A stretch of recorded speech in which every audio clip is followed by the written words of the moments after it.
above as well as under the water. Sperm whales, schools of Mobula rays, blue sharks find rich feeding grounds in the channels between the islands.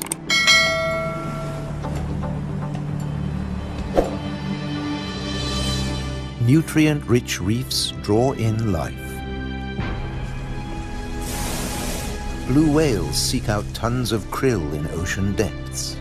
Here, around the Azores, Europe's wild islands.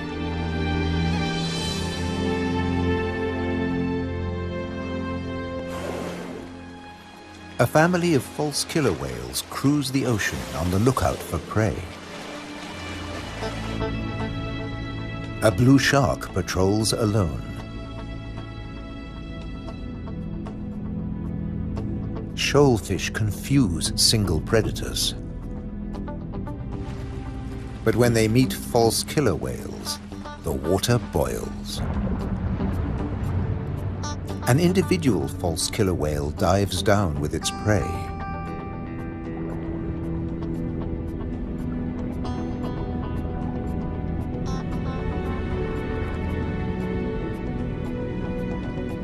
A blue shark comes late to the feast, drawn by scent molecules.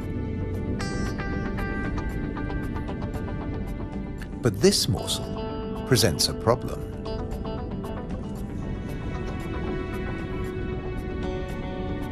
With jaws not made for chewing, it'll never swallow this tail fin.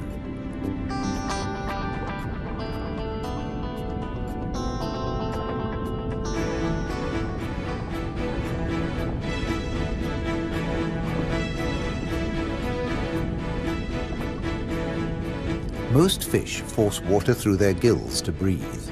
This shark can't, so it has to keep moving.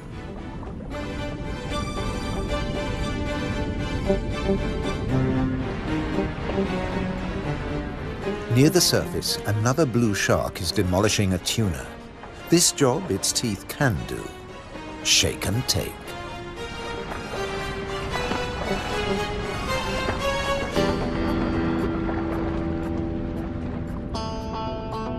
Fragments streaming from its gills float to the surface.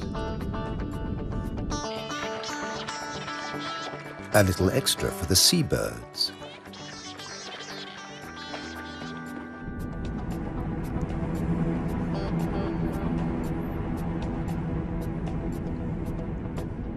Not all the remains go up.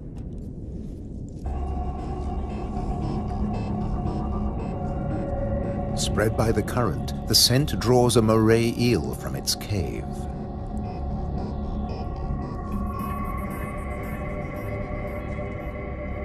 Sea bream, triggerfish, and painted combers are on its tail.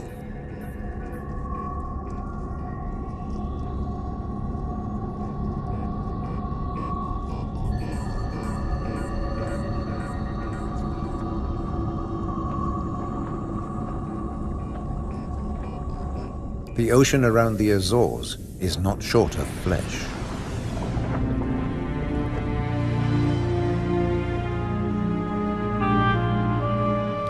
And yet above the water, the islands themselves have no large wild animals. When Portuguese sailors landed on the Azores in 1427, these first humans found no vertebrates at all, except birds and two small species of bat. The birds evolved over time. This variant of the grey wagtail lives only on the Azores.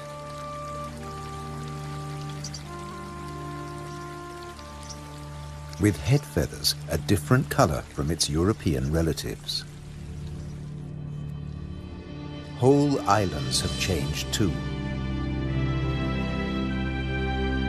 Santa Maria must have been much warmer once.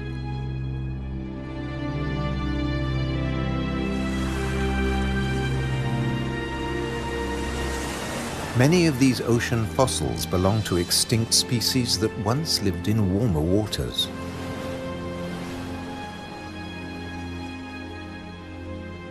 The water temperature may have fallen, but not the diversity of species.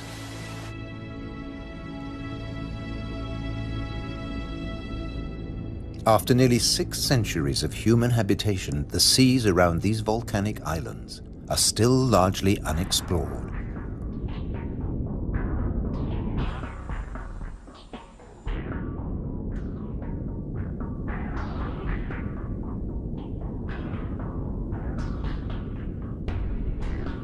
This is the world of the anglerfish.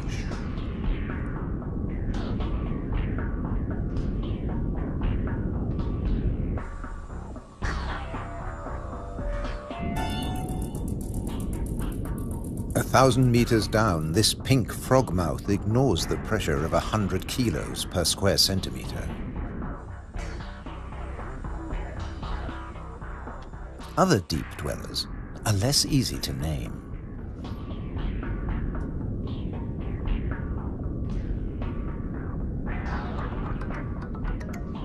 In the darkness, it's easy to underestimate your prey. It has to fit into your stomach.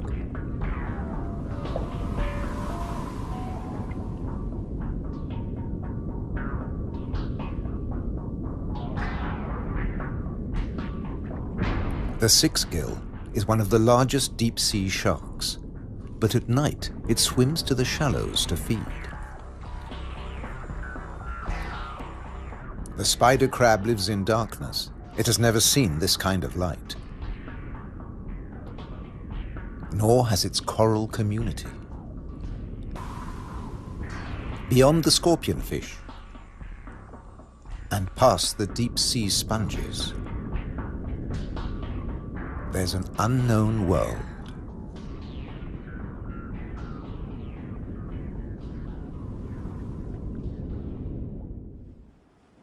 Imagine the Atlantic between Europe and America 8 million years ago.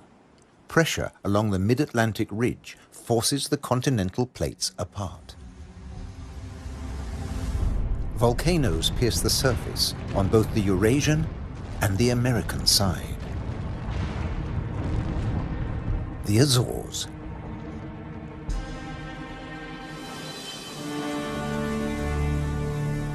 Most of the volcanoes are dormant.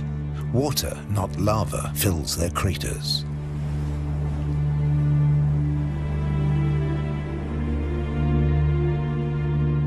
Sometimes only crater edges rear from the sea, worn down by the elements. Spawned by the sea, there too they will return. For now, it's craters that dominate the landscape. Gases still escape from fumaroles on some of the 1,700 volcanoes. Heat brings water almost to boiling point.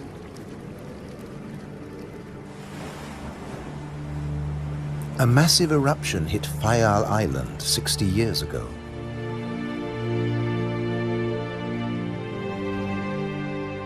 Humans couldn't live in this lunar landscape. Hundreds followed the sun to America. On the volcano's slopes, life had to begin again. Birds were pioneers on naked rock.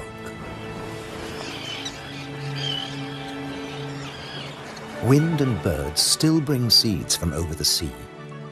Some come floating in.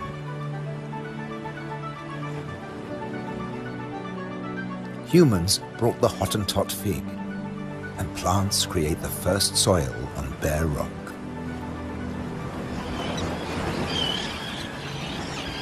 An active volcano will destroy life. Dormant or extinct, it can create it, above and below the water. The underwater cliffs of Formigas are the summit of a volcano. Overall, the waters of Europe's wild islands are home to more than 1,500 species. This is the spiny starfish.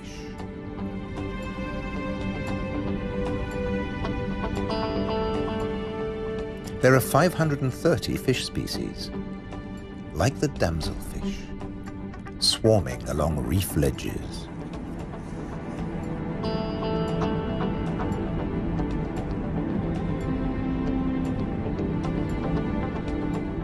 The grouper is a formidable loner. Its giant maws scare off intruders.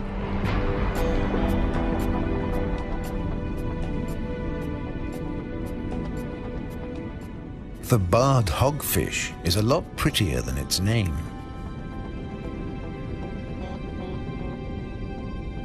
It's a protogynous hermaphrodite like its cousin, the grouper. It starts off female until it reaches a certain length. Then it becomes a male, aggressively defending its territory.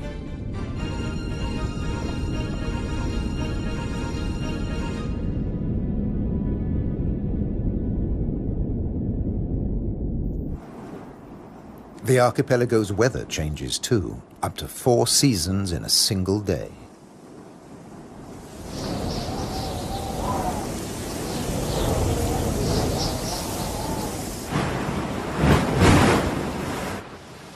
And when the winds blow above, down below, no one is safe.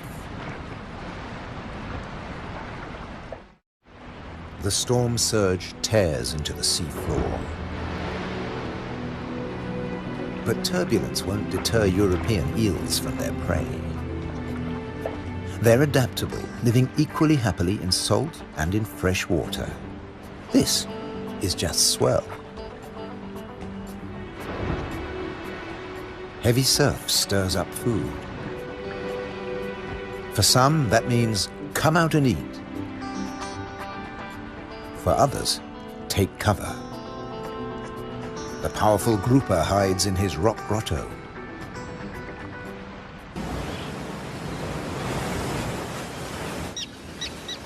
In churning waters, it's tough to spot your prey.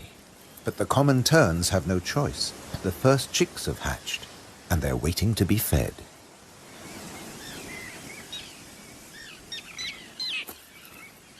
Elsewhere, adults are still brooding.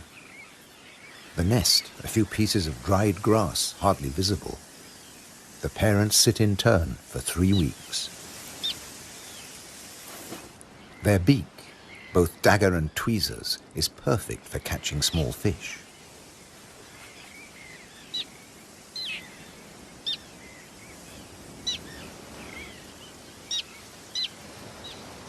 Three 3,000 pairs breed here.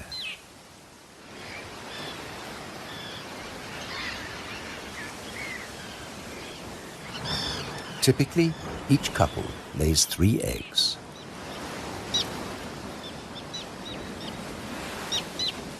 The chicks are fed for 4 weeks, till they can fly as well as their parents.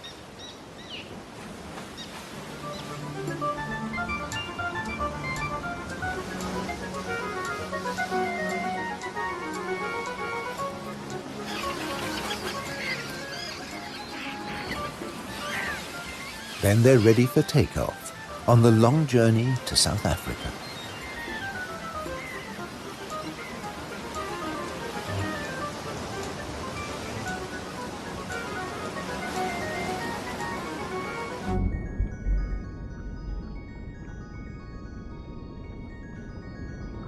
Under the water, survival can depend on staying still, very still, like a wide-eyed flounder.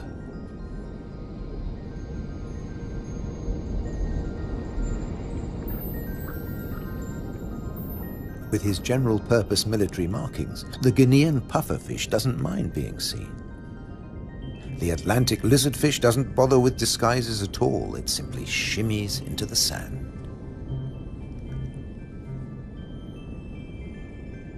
This may fool both its prey and its predators.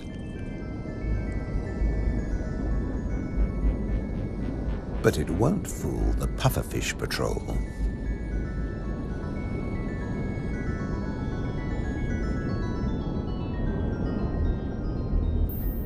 The shamefaced crab folds its pincers to protect its gills and digs itself in.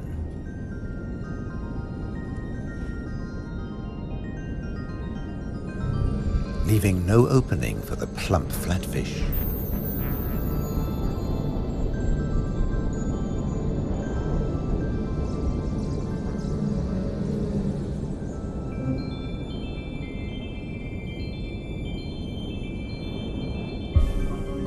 Bye. A starfish flees at top speed from a marauding snail.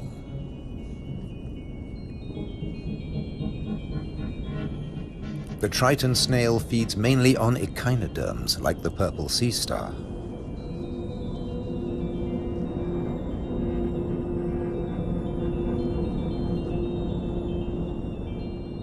It's no big deal for an octopus. No pickings for it here.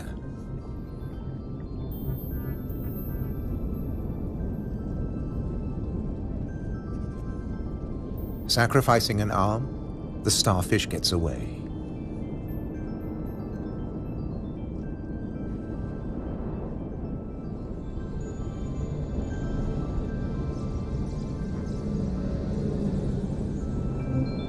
It's escaped with its life, and the limb will grow again.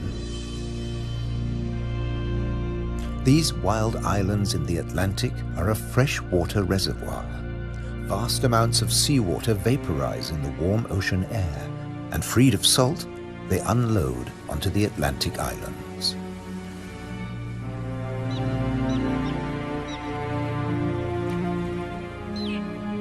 The common tern flies between two worlds, fishing in the sea and in the lakes.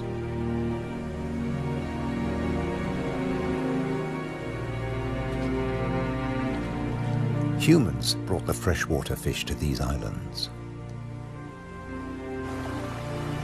Water flows straight off the impervious lava rock.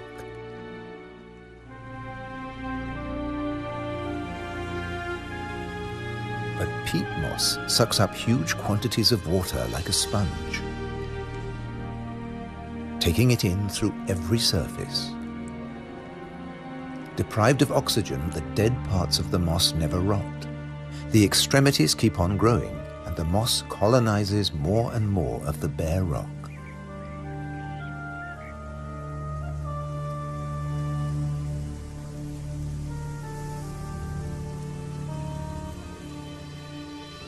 Just beneath, more than 270 caves pierce these wild islands, dark and cold. Perfect for isopods, crustaceans that have their breathing organs in their legs. Or for cyanobacteria, a life form that has existed for nearly 4 billion years. Cooling lava drops create amazing shapes. Shark's teeth. It's a hollow, secret world, just waiting to be filled. Past the undersea threshold of the Azores, it's permanent night. Perfect for a nocturnal common stingray.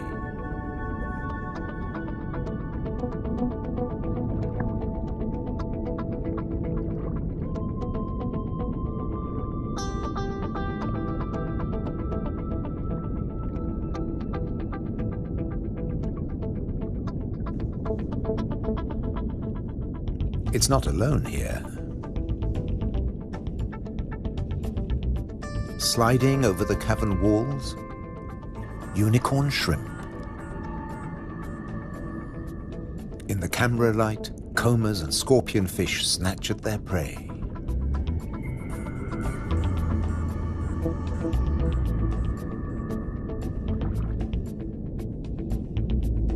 The brown moray eel is cleaning up on the cavern floor. The shrimps come up from deeper waters to spend the winter. For some, it's a short winter. The females packed with blue eggs are especially sought after.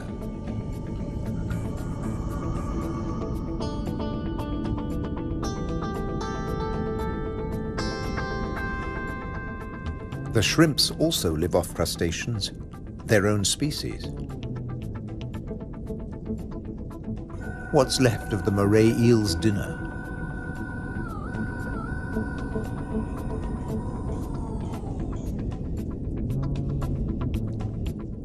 First, eat your neighbor, then take time for a spot of grooming.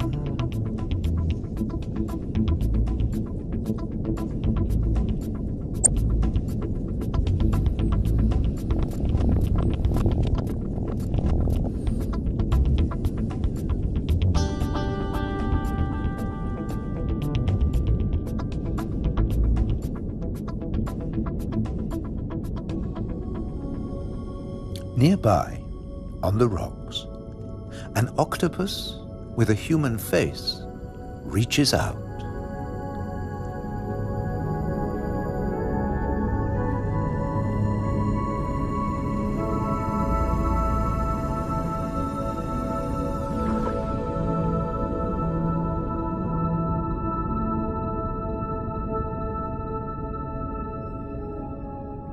The stingray glides back to the ocean.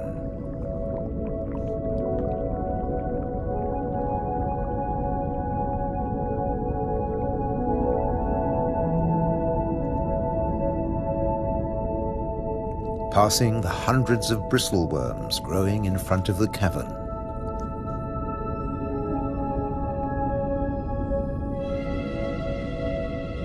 Their tentacles trap particles from the passing current to eat or to construct the tubes they live in.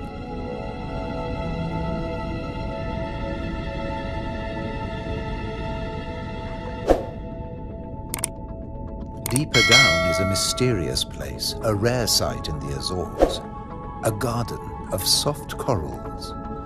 They don't make chalk exoskeletons like their tropical cousins.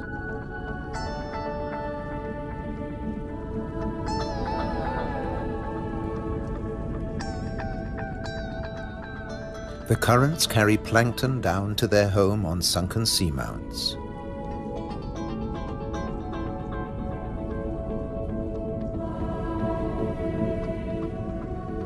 The venomous buried anemone is active only at night. During the day, it contracts.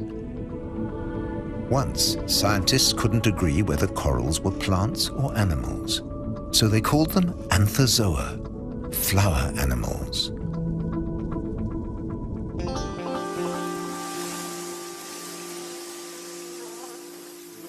No doubt about these. All the flowers on Europe's wild islands arrived from somewhere else. Hydrangeas came from Asia. Natural boundaries between fields. They're a symbol of the Azores.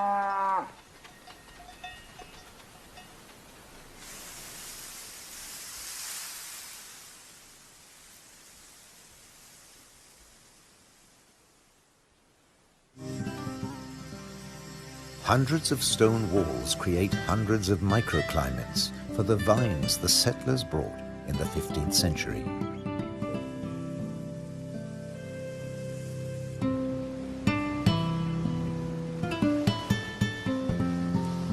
"400 years later, the vineyards were abandoned as islanders left for America.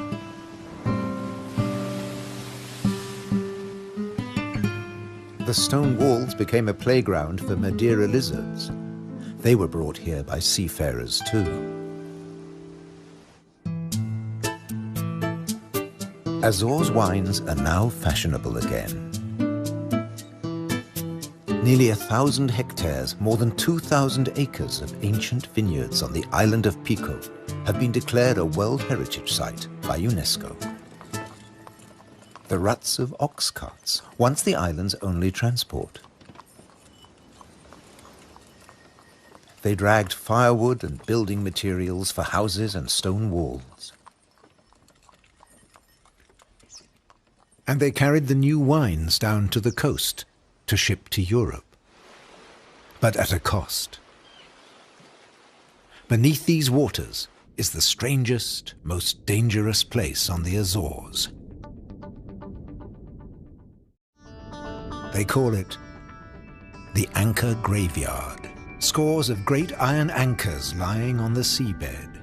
When an Atlantic storm hit, the only way to save your ship from the rocks was to cut the anchor rope fast and dash for the open sea. The iron left behind has become a rusting reef for a multitude of creatures. These anchors are coated by algae and tube worms.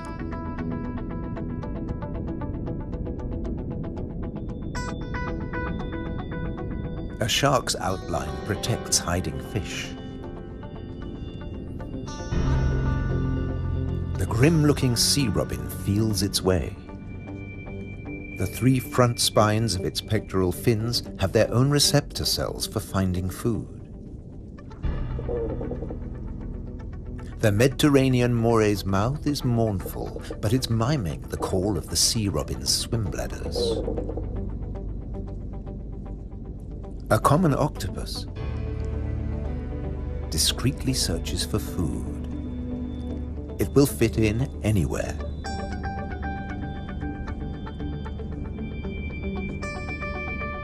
While bearded fireworms clear up the corpses in the Anchor graveyard.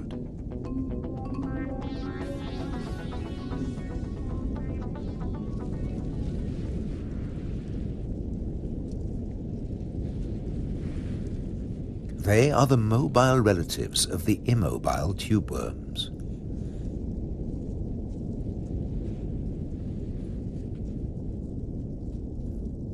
The octopus has found another spot to test its camouflage skills.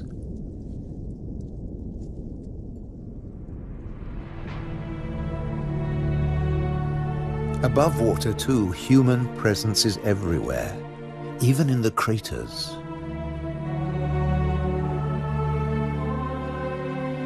Any straight line means a wall, one that protects the grazing horses and cattle. By keeping the grass short, these domestic animals help the seasonal visitors that have been coming here for thousands of years. The ruddy turnstone digs to find fresh food. Black-bellied plover fly in from Russia on their way to their winter quarters in South America and South Africa.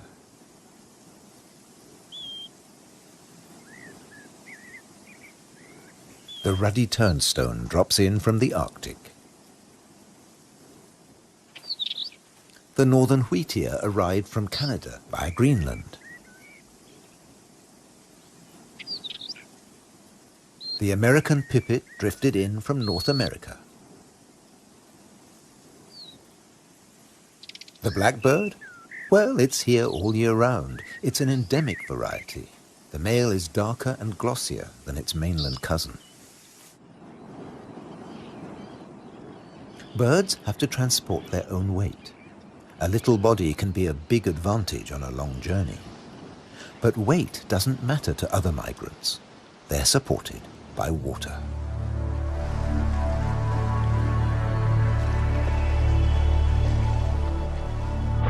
Humpback whales migrate between the Arctic and the tropics. They make a hunchback when they dive, hence the name.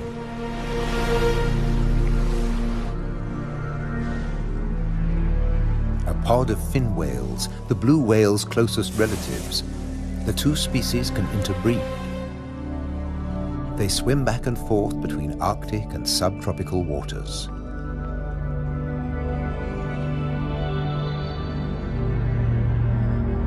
Fin whales and blue whales have their blowhole in the center of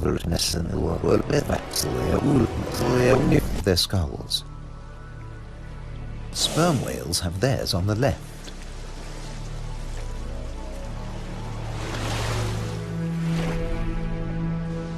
Baleen whales spend long periods sieving krill and plankton from the waters of the Azores.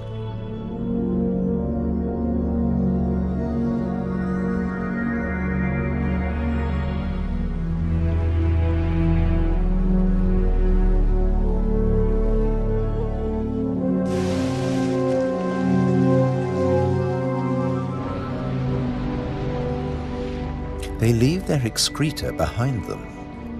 It feeds vegetable phytoplankton. Animal plankton eat the phytoplankton, and at the other end of the food chain are fish and the whales themselves. But a great deal of whale food comes from deeper down.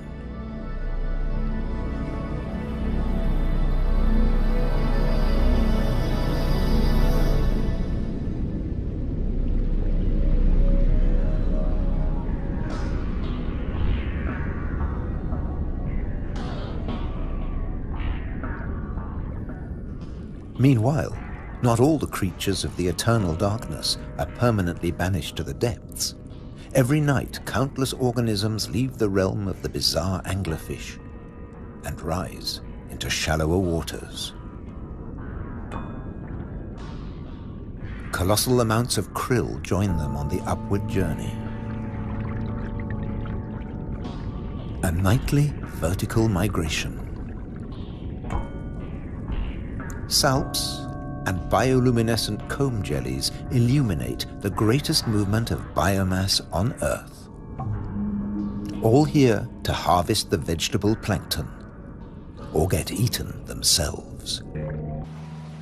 This innocent-looking blob is anything but.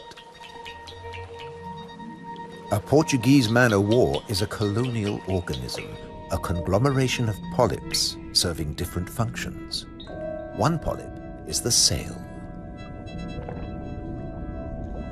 Innumerable other polyps repel invaders or catch booty with tentacles that stretch up to 30 meters. On the right, a salp has become ensnared. Venom from stinging cells kills the prey. The tentacles drag it to the mouth.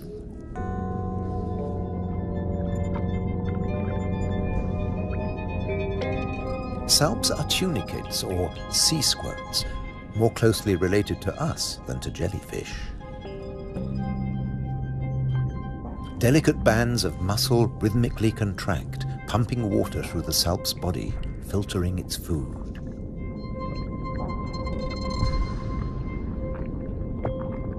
Salps build into chains and can direct themselves through the water.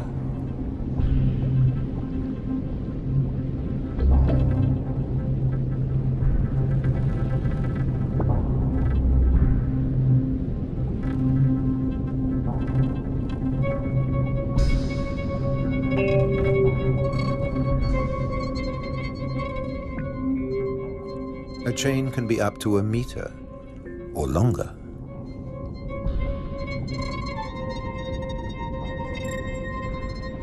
Unlike salps, many jellyfish have venomous tentacles. But they too have predators. They're one of the favorite foods of loggerhead sea turtles. On their 5-year journey from the Florida beach where they were born, they swallow innumerable jellyfish, immune to the venom. But there's another hitch.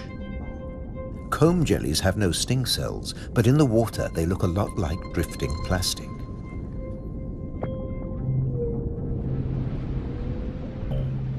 And that's the problem. The turtles try to eat plastic, and it kills them.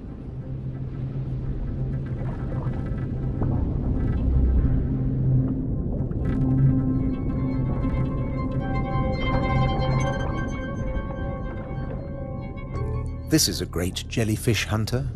At up to 3 meters in length, the ocean sunfish particularly relishes the Portuguese man-o'-war.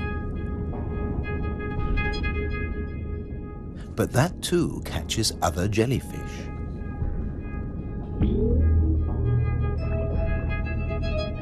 The sunfish can dive. This heaviest of all bony fish tears its prey apart in the depths.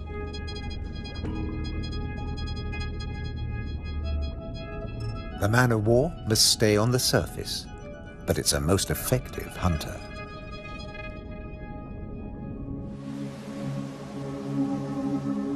The Cory's shearwater also has a successful strategy, at least in its familiar world.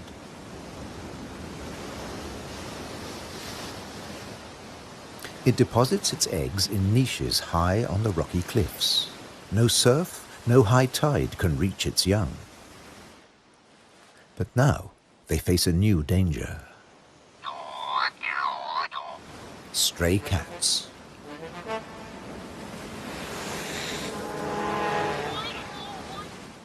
The female shearwater laid a single egg in May.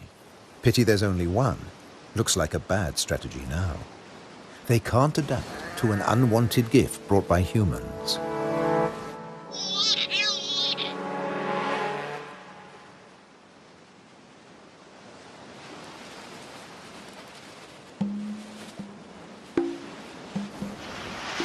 On the island of Corvo, more than 80% of predated chicks are the victims of cats.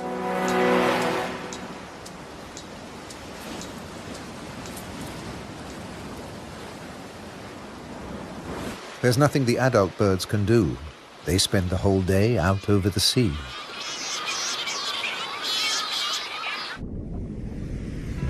By contrast, Periphyton, a mix of algae, bacteria, and microbes, stay where they grow, ruled by time and tide. Some quickly find a home on flotsam and jetsam. Attached and yet mobile, they drift across the ocean. Goose barnacles fix onto hard surfaces. Their cirri grasp plankton from the water. No matter what it's made of, marine debris attracts life forms.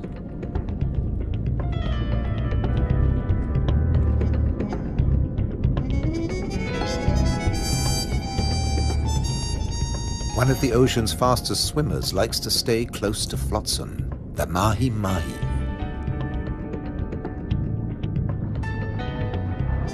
Because floats and buoys provide protection in the open sea. Some species may have survived ocean transfer as passengers on floating debris.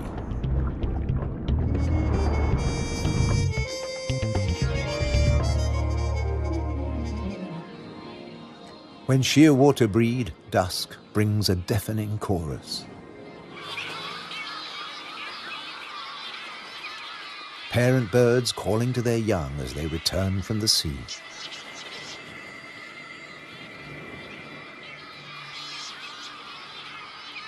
The birds recognize each other's cries. 75% of all the world's shearwaters breed in gigantic colonies on the Azores.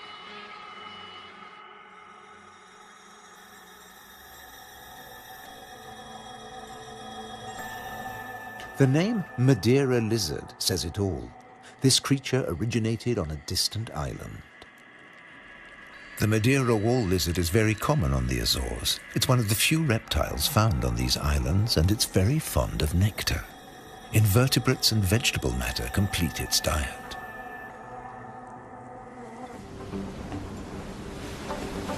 Just across the bay is the domain of a giant. This is the whale shark. The world's biggest fish. That's what 12 meters of muscle and cartilage say about the whale shark. Like Mobula rays, it's mainly a plankton eater, but also eats crustaceans and small fish.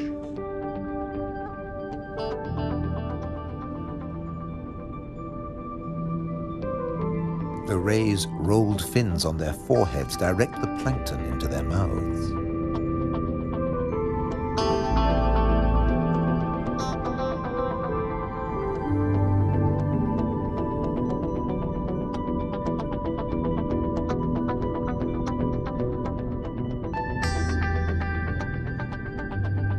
Mobula rays are part of the manta ray family. They cruise in small groups, shadowed by fish using them as cover and picking up their leftovers.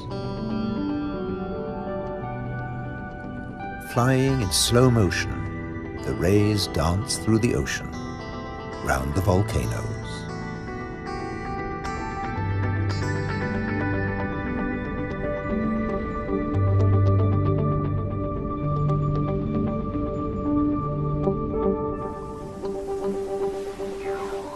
High above, there's something stirring on the cliffside.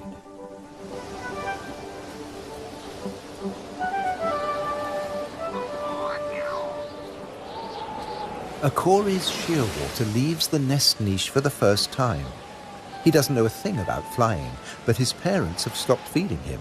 He has to learn to fly as fast as possible, or he'll never have a meal again.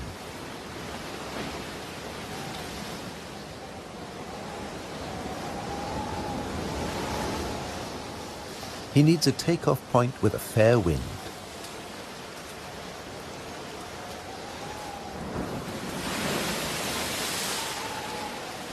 Even on the rocks, he looks unsteady.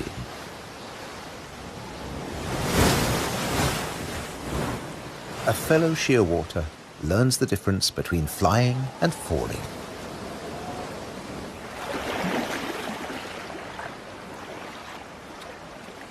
If you're already on the surface of the sea, there's nowhere further to fall. But getting aloft is even more difficult.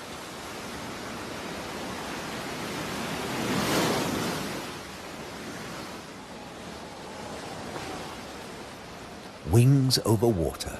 That's the right idea.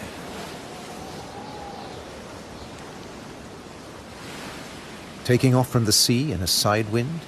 Tough even for the experienced.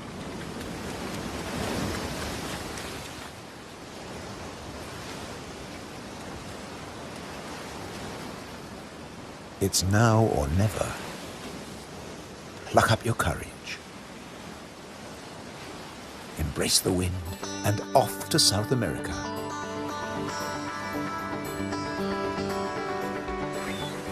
On the Azores, you're either coming or going. In December, with the sheer waters long gone, male sperm whales are returning from their feeding grounds in the Arctic waters. They meet males who were too young to make the journey and mothers with their young calves born while they were away.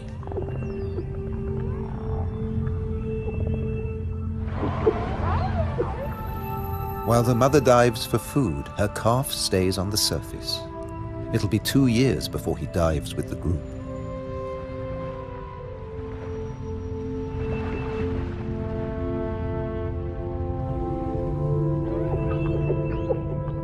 The whales will seek giant squid at a depth of 1,000 meters. At 18 meters and weighing in at 50 tons, sperm whales are the world's biggest toothed whales.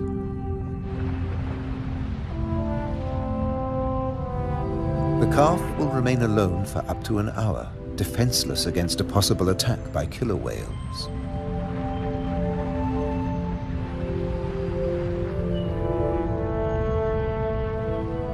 Finally, the group return from the deep.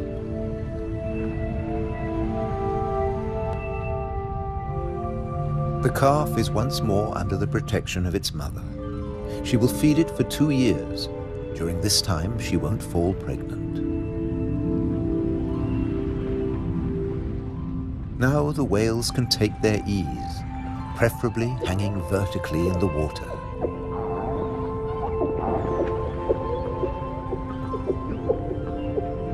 Someday the calf will join the long migration to the Arctic before returning to Europe's wild islands, the Azores.